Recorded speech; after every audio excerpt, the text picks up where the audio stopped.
Justice must be served because the narrative that's been spread ever since this terrible incident is that it was Khalistani extremists behind this bombing, which clearly the evidence, as has come out from so many different angles now, is it is more likely it was a false flag perpetrated by the Indian state, by Indian intelligence.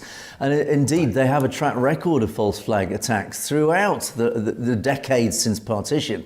So it would be no surprise whatsoever that this terrible incident was a false flag designed specifically to smear the Khalistan movement. And unfortunately, that is the mainstream narrative which has been perpetuated by this hugely powerful Indian media machine.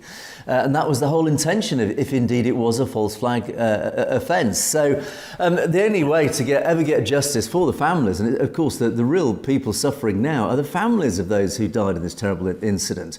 And they want justice more than anybody else. And I'm sure so many of them just want to move on with their lives. But ultimately, justice has to be served.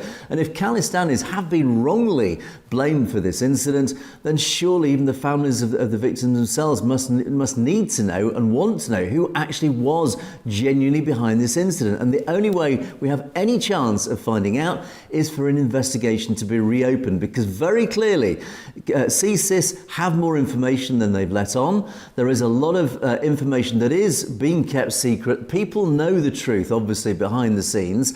The question is it going to cause too much of a ruckus, a diplomatic ruckus, if the truth comes out? And one wonders if there is a bit of an agenda here